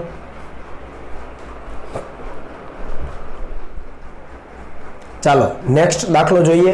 તો અહીંયા આખો એક પરિપથ આપણને આપેલો છે અને કીધું છે કે જો A પાસેનું સ્થિતિમાન 2000 વોલ્ટ હોય અહીંયા A બિંદુ પાસેનું, તો B પાસેનું સ્થિતિમાન શોધો. B બિંદુ અહીંયા છે બરાબર છે. તો આના માટે આપણે કોનો ઉપયોગ કરી શકીએ? તો કે કિર્ચોફનો જે આપણી પાસે લૂપનો નિયમ છે એનો ઉપયોગ કરી શકીએ. હવે અહીંયા બે રીતે સર્કિટ સોલ્વ થાય, તમને જે રીતે ફાવે તે રીતે. એક રીત હું અહીંયા બતાવી દઉં છું કે ધારો કે અહીંયાથી Q જેટલો વિદ્યુતભાર દાખલ થાય છે, સપોઝ સ્મોલ Q બરાબર. હવે સ્મોલ Q જેટલો વિદ્યુતભાર દાખલ થાય છે તો અહીંયા તમે જુઓ તમારી પાસે કેપેસિટન્સ છે Q બરાબર CV મુજબ તમારી પાસે આ છે C છે. હવે વોલ્ટેજ ડ્રોપ આ કેપેસિટરના એક્રોસ કેટલો વોલ્ટેજ ડ્રોપ થશે એ શોધવા માટે અહીંયા આપણને Q જોઈએ. તો Q નું મૂલ્ય આપણી પાસે નથી, એ આપણે શોધવું પડે. સમજ આવે ને? આપણી પાસે કેપેસિટન્સનું મૂલ્ય છે, V નું મૂલ્ય આપણને જોઈએ છે. અહીંયા વોલ્ટેજ ડ્રોપ જે થાય છે એને આપણે 2000 માંથી બાદ કરી દઈએ. અહીંયા જે વોલ્ટેજ ડ્રોપ થાય ને 2000 માંથી બાદ કરી દો તો B પાસેનું સ્થિતિમાન મળી જાય. પણ વોલ્ટેજ ડ્રોપ મેળવવા C છે પણ Q જોઈશે તો Q આપણી પાસે નથી. તો એના માટે બે રસ્તા છે એ હું તમને કહું કે અહીંયાથી Q વિદ્યુતભાર આવે છે, અહીંયા B પાસે અહીંયા આ જંકશન થઈ ગયું, આ પાસે અહીંયા વિભાજન થાય. ધારો લો કે ઉપર તરફ Q1 જાય ઉપર તરફ, તો નીચેની બ્રાન્ચમાં કેટલો જાય? Q માઇનસ Q1 જાય. ટોટલ તો Q જ રહેવો જોઈએ. સમજ પડી ને? અહીંયાથી Q આવ્યો, ઉપર Q1 ગયો તો નીચે કેટલો જાય? Q minus Q1. આ બંનેનો સરવાળો પાછો Q થઈ જાય. અને પછી તમે આ જે બ્રાન્ચ છે ઉપરની ત્યાં KVL લગાવો, મતલબ લૂપનો નિયમ, અને આ જે નીચેની બ્રાન્ચ છે ત્યાં બીજો નિયમ લગાવો અને બે તમને ઇક્વેશન મળે. બંનેને સોલ્વ કરો એટલે કેટલો વિદ્યુતભાર Q પસાર થાય છે મળી જાય. એકવાર Q મળી જાય તો તમને V પણ મળી જાય કારણ કે C તમે જાણો છો. સમજ પડી ને આ બાબત? એકવાર ઉપરની જે પરિપથ છે એની અંદર તમે બીજો નિયમ લગાવો લૂપનો નિયમ, અને એકવાર આ જે નીચેનો ભાગ છે એની અંદર તમે બીજો નિયમ લગાવો લૂપનો નિયમ, એટલે તમને બે ઇક્વેશન મળે. સોલ્વ કરો એટલે Q મળે C છે, V મળી જાય અને 2000 માંથી બાદ કરી દો. તો એ રીતે એક પોસિબિલિટી છે, તમે જાતે કરી શકો. બીજી એક રીત કહું કે અહીંયા તો આ એક જ બ્રાન્ચ છે એટલે કોઈ વાંધો નથી. અહીંયા પ્રવાહનું વિભાજન વિદ્યુતભારનું વિભાજન થાય છે તો આ બંનેનું સમતુલ્ય કેપેસિટન્સ શોધી લો. તો આ બંનેનું સમતુલ્ય કેટલું થાય? તો આ 10 અને 10 શ્રેણીમાં સમતુલ્ય થઈ ગયું 5 C/n મુજબ 10/2 તો 5, એ 5 આની સાથે સમાંતરમાં તો 15 થઈ ગયું. તો આ બિંદુ ને આ બિંદુ એમના વચ્ચેનું કેટલું થઈ ગયું 15. તો એ અહીંયા પરિસ્થિતિ હું અહીંયા લખું છું, જુઓ દર્શાવું છું ટૂંકમાં. તો આ 5 માઇક્રોફેરાડનું કેપેસિટર અને આ 15નું અને આ બિંદુ અહીંયા આવી ગયું. ધારી લો કે આ બિંદુને આપણે નામ આપીએ C. તો C પાસેના વોલ્ટેજ કેટલા 0 વોલ્ટ, કેમ કે ગ્રાઉન્ડ કરેલું છે. જો સમજજો, ગ્રાઉન્ડનો મતલબ 0 વોલ્ટ, બરાબર ને. તો અહીંયા આ એ બિંદુ છે, અહીંયા આપણું 5 માઇક્રોફેરાડનું કેપેસિટર છે. આનું બંનેનું 5, 5 ને 10 15 એટલે 15 માઇક્રોફેરાડ છે. અને અહીંયા C પાસે કેટલા છે 0 વોલ્ટ. આ થઈ ગયું 2000 વોલ્ટ. હવે તમે જુઓ એક જ માર્ગ ઉપલબ્ધ છે વિદ્યુતભારને વહેવા માટે, એક જ માર્ગ ઉપલબ્ધ થઈ ગયો. અહીંયા બી બિંદુ દર્શાવો તમે દર્શાવી શકો, કોઈ ઇશ્યુ નથી, બરાબર. તો એ તો તાર ઉપરનું જ છે. તો અહીંયાથી ધારો કે ક્યુ વિદ્યુતભાર દાખલ થયો તો આ પ્લસ અને માઇનસ એના ઉપર પણ ક્યુ જ આવવાનો. અહીંયા પણ દાખલ થાય તો અહીંયા પણ ક્યુ જ આવશે, આ પ્લસ આ માઇનસ, અને આ રીતે અહીંયા આગળ વધી જાય. તો અહીંયા તમે લૂપનો નિયમ લગાવો, હે. તો લૂપનો નિયમ શું કહે, અહીંયા લૂપ નથી છતાં પણ જો આપણે કરી શકીએ ને, મેં તમને એ જ વાત કરી હતી. તો અહીંયા VA, હવે અહીંયા આવો એટલે માઇનસ થાય. આપણને શું જોઈએ છે, વોલ્ટેજ માટેનું ઇક્વેશન છે. તો ક્યુના છેદમાં 5 × 10⁻⁻6 લખાય, ડાયરેક્ટ જવાબ લખી દઉં છું, બરાબર ને. Q/C મુજબ Q = CV, તો આ મુજબ Q/C થાય. તો Q/C અહીંયા સ્મોલ q છે, બરાબર. બી પાસેનું સ્થિતિમાન અત્યારે લખવાની જરૂર નથી, આપણે વિદ્યુતભાર શોધીએ છીએ પહેલાં. આ Q કેટલો, બરાબર. હવે માઇનસ Q / 15 × 10⁻6 અને = 0 કરવું પડે. કેમ કે અહીંયા તો સ્થિતિમાન 0 થઈ જવાનું. અહીંયા ડ્રોપ થાય, અહીંયા ડ્રોપ થાય, તો અહીંયા 0. સમજ પડી ને. જો લૂપ આખી બંધ હોત તો કેવું થાત, લૂપ આખી બંધ હોત તો આપણે 0 લેવાના જ હતા. આ તો 0 અહીંયા છે એટલે 0. ધારો કે અહીંયા 5 વોલ્ટ હોત તો અહીંયા આપણે 5 લેવા પડે. સમજ આવે ને, રેડી. પણ જો લૂપ આખી બંધ હોય તો જે બિંદુએથી શરૂ કરીએ ત્યાં ફરીને પાછા આવીએ એટલે સ્થિતિમાનનો તફાવત કેવો થઈ જાય, 0 થઈ જાય. પણ અહીંયા આપણી પાસે ગ્રાઉન્ડ કરેલી પરિસ્થિતિ છે તો 0 લેવો પડે. તો આ 0. તો આ વાર્તા પૂરી. હવે VA કેટલું છે તો કે 2000 છે. = અહીંયા Q કોમન નીકળે, 1/5 × 10⁻6 વત્તા 1/15 × 10⁻6 આવું થઈ જાય. આ માઇનસ પેલી તરફ પ્લસ, Q કોમન 1/1/. અહીંયાથી તમે Q કરતા બનાવશો ને તો મેં અહીંયા જવાબ લખી રાખ્યો છે 7.5 × 10⁻³ કુલમ. તમે કેલ્ક્યુલેશન કરી લેજો. આટલો વિદ્યુતભાર છે વહન પામે છે, બરાબર. 7.5 × 10⁻³ કુલમ. હવે એ વિદ્યુતભાર અહીંયાથી જાય પછી અહીંયા આનો ફાંટા પડી જાય ને અલગ વસ્તુ છે, એ તો પછી આપણે અલગ અલગ શોધવો પડે જો કીધું હોય તો. પણ અહીંયા તો આપણને અહીંયા જ કીધું છે. બી પાસેનું સ્થિતિમાન જોઈએ તો અહીંયા વોલ્ટેજ ડ્રોપ મળી જાય તો ખબર પડે. તો હવે આપણી પાસે આટલી સર્કિટ છે એને આપણે અહીંયા ડ્રો કરીએ તો શું થાય જુઓ તો. અથવા હું ડાયરેક્ટ A થી B સુધીનો લખી દઉં, A થી B. હવે આપણને સર્કિટમાં ખબર જ છે. તો VA પાસેનું સ્થિતિમાન -Q/C1. હવે Q આપણે જાણીએ છીએ તો હું ડાયરેક્ટ લખી દઉં છું. ખ્યાલ આવશે ને તમને. 7.5 × 10⁻³ Q/C લખો. C એટલે 5 × 10⁻6 = VB. કે ન થાય, 2000 છે VA પાસેનો, બરાબર.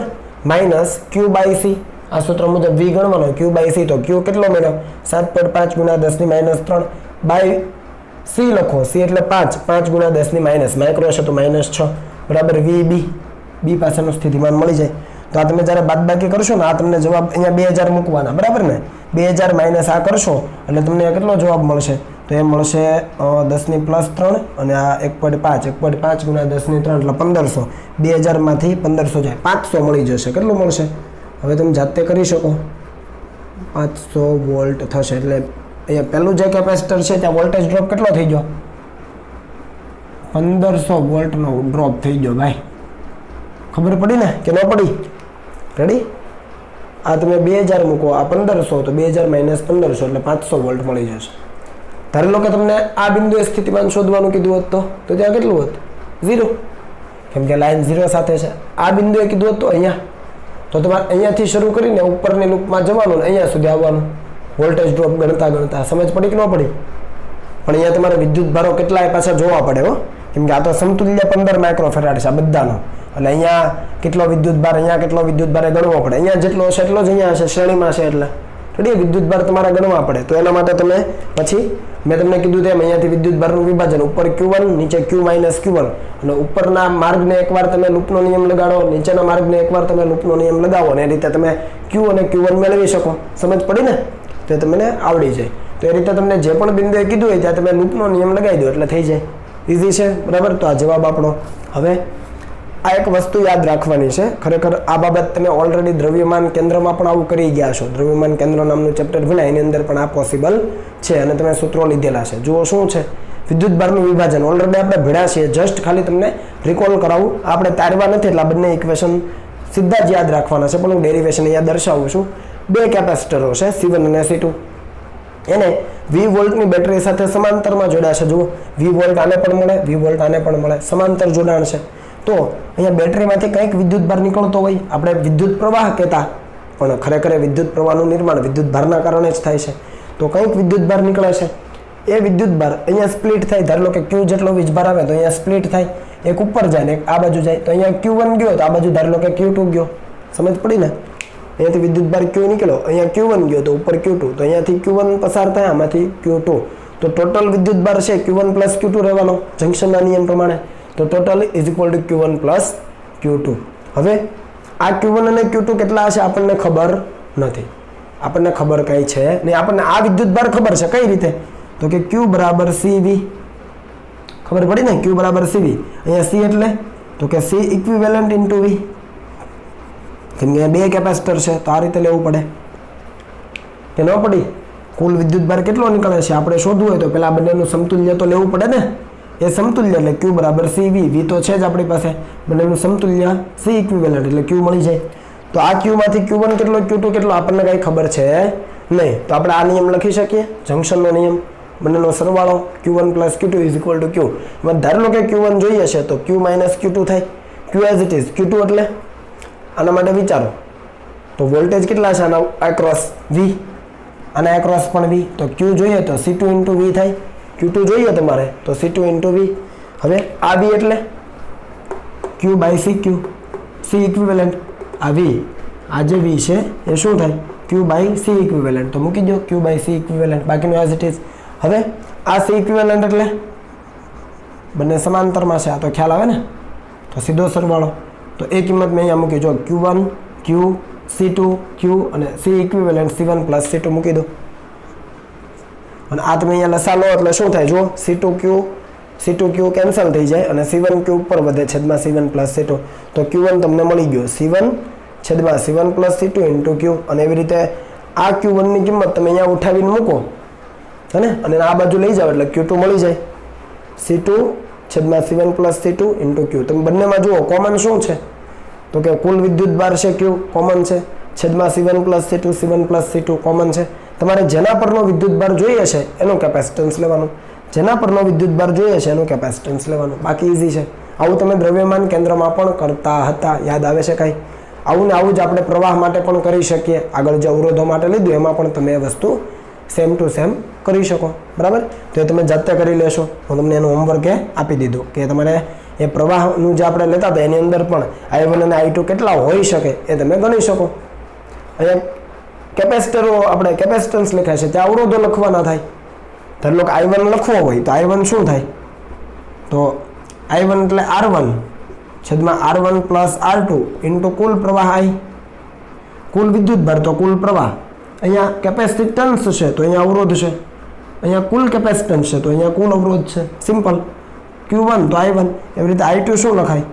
તો R2 ના છેદમાં R1 + R2 × I, R2 Q2 simple, I Q C2 તો R2.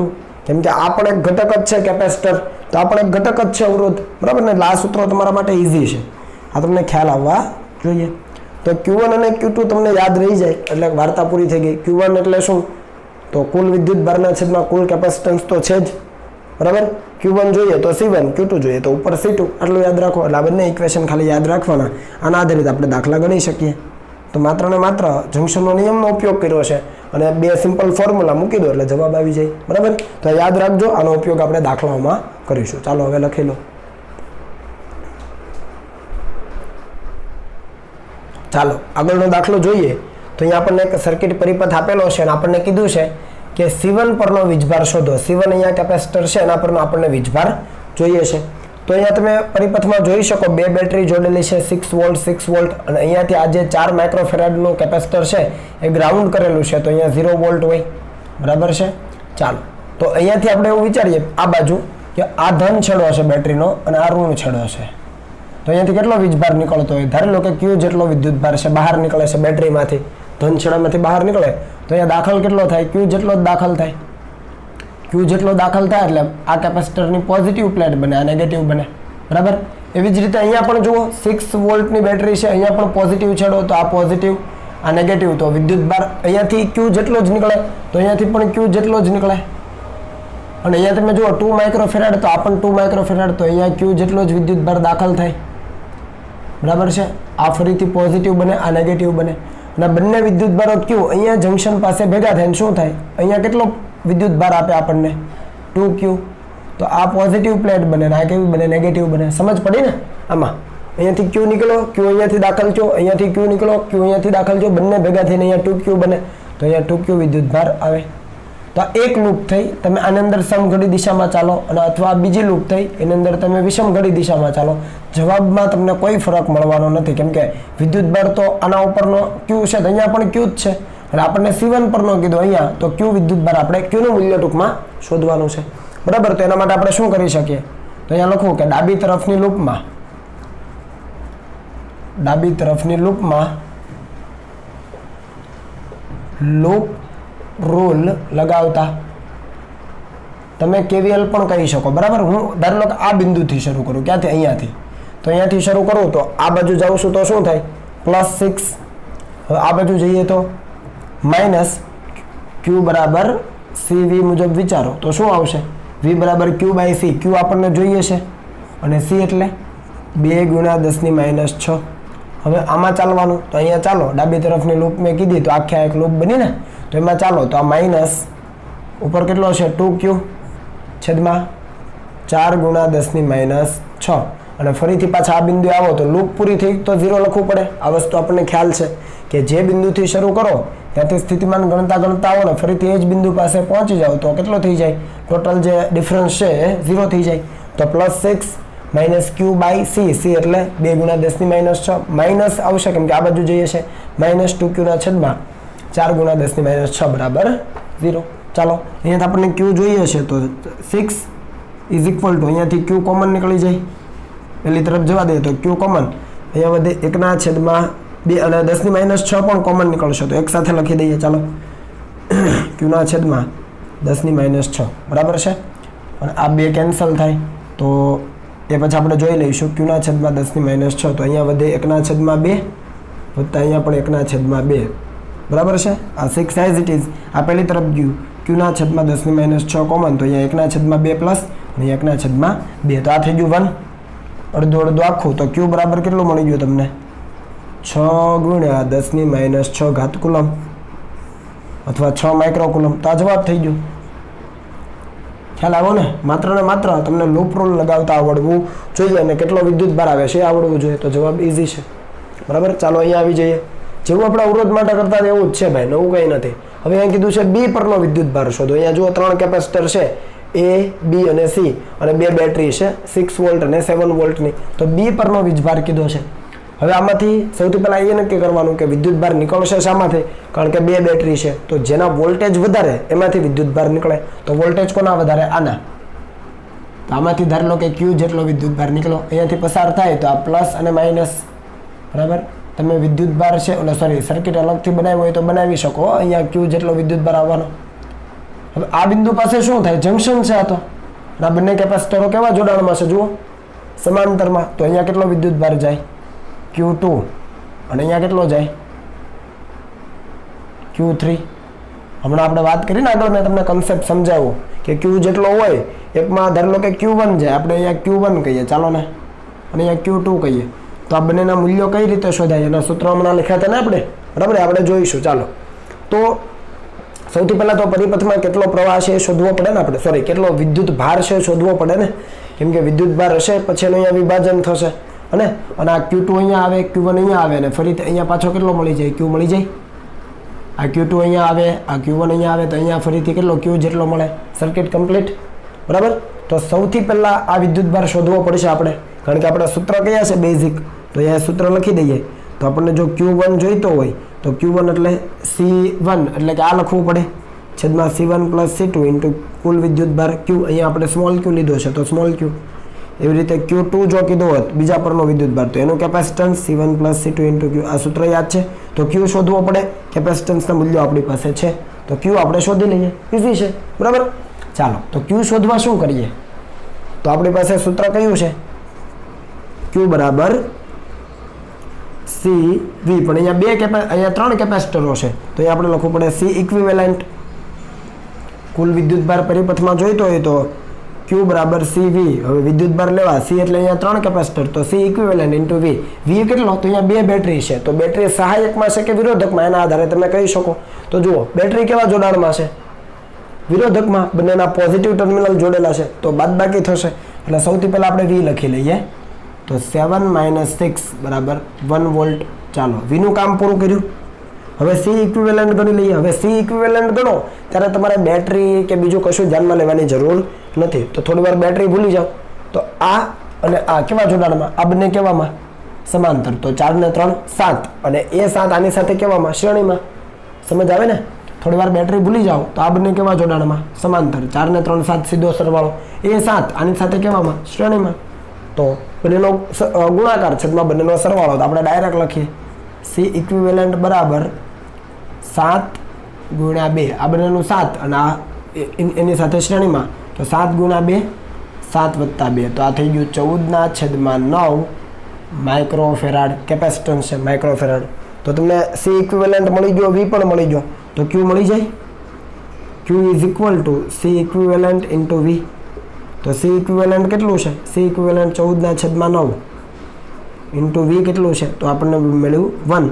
તો આ મળ્યું 14/9. પણ હવે વિદ્યુતભાર છે માઇક્રોફેરાડ નહીં, પણ હવે કુલમ્બ આવશે. તો આ કુલ વિદ્યુતભાર આપણને પરિપથમાં મળી ગયો. સમજ પડી ને? હવે આ સૂત્ર આવડે છે ને તમને? મૂકી દઈએ કિંમત. ચાલો જુઓ. તો આના પરનો વિદ્યુતભાર એટલે આપણે કહીએ Q1. તો એ જેટલો પસાર થતો હોય ને એટલો જ એના ઉપર હોય. હો ભાઈ, જેટલો વિદ્યુતભાર પસાર થતો હોય અહીંયાથી એટલો એના ઉપર. અહીંયા Q2 પસાર થાય તો આના ઉપર Q2 હોય. તો B પરનો વિદ્યુતભાર આપણે Q1 જોઈએ છે. B પરનો જોઈએ ને, Q1 નું મૂલ્ય કેટલું થાય વિચારો. તો આનું કેપેસિટન્સનું મૂલ્ય એટલે 3 છેદમાં જે બે સમાંતર છે એ બંનેનો સરવાળો, તો 3 + 4. સમજ આવે ને? માઇક્રો ઉડી જશે. ગુણ્યા કુલ વિદ્યુતભાર કેટલો છે? 14/9. કે ન પડી? આના પરનો વિદ્યુતભાર જોઈએ છે તો એનું કેપેસિટન્સ કેટલું? તો કે 3 છેદમાં જે બે સમાંતરમાં છે. અવરોધો માટે પણ સમાંતર માટેનો નિયમ હતો, લખ્યો તો એ. તો આ 4 ને 3 7 એ બંનેનો કેપેસિટન્સનો સરવાળો. હવે કુલ વિદ્યુતભાર કયું? તો Q 14/9. તો આ કેટલું મળ્યું? તો આ મળ્યું 3/7 ગુણ્યા 14/9 માઇક્રો કુલમ. તો આ થઈ ગયું 7 × 2 14 અને 3 × 3 9. તો આ થઈ ગયું 2/3 માઇક્રો કુલમ Q1. એટલે કે B કેપેસિટર છે એના પરનો વિદ્યુતભાર આટલો થયો. આના ઉપરનો પણ ચેક કરી લઈએ. કીધું નથી પણ ચેક કરી લઈએ જેથી આપણને ખ્યાલ આવે. તો Q2 એટલે એનું કેપેસિટન્સ તો કે 4 માઇક્રોફેરાડ છેદમાં જે બે સમાંતર છે એ બંને સમાંતર કેપેસિટરના કેપેસિટન્સનો સરવાળો. 4 ને 3 7. હવે સીધું લખી દઉં છું. ગુણાકારમાં કુલ વિદ્યુતભાર Q તો ખરો જ, તો એ થઈ ગયું 14/9. આ કરો એટલે કેટલું થાય? તો આ થાય 7 × 2 14. એટલે આ થશે 8/9 માઇક્રો કુલમ. એટલે આ જો બીજા કેપેસિટર પરનો વિદ્યુતભાર કીધો હોત તો આપણને મળી જાત 8/9. અને ટોટલ Q કેટલો હતો? Q1 + Q2. તો આ બંનેનો સરવાળો કરો તો 2/3 + 8/9. 2/3 + 8/9. લસા 9 આવે તો 9 થઈ ગયો. અહીંયા 9 લાવવા 6 વડે 9 લાવવા 3 વડે ગુણો, 3 વડે ભાગો ઉપર નીચે. તો 3 × 2 6, 6 + 8, 8 ને 6 14, 14/9 આવી જાય છે. ખ્યાલ આવો ને? એટલે દાખલો છે કમ્પ્લીટ આપણો અહીંયા થઈ ગયો. આપણે આ શોધવાનું, તો આ આપણો જવાબ છે. રેડી? પણ તમને કદાચ બીજા કેપેસિટર પરનો પણ જો વિદ્યુતભાર કીધો હોત તો તમે મેળવી શકત. અથવા તમે એ રીતે નથી મેળવવું તો Q બરાબર Q1 + Q2 છે ક્યુ બરાબર Q1 પ્લસ Q2, એમાં Q1 છે Q છે તો Q2 ને કરતા બનાવો એટલે આમાંથી આ બાદ કરી દો, 14/9 -2/3 આ મળી જ જાય. બરાબર, ચાલો હવે લખી લો.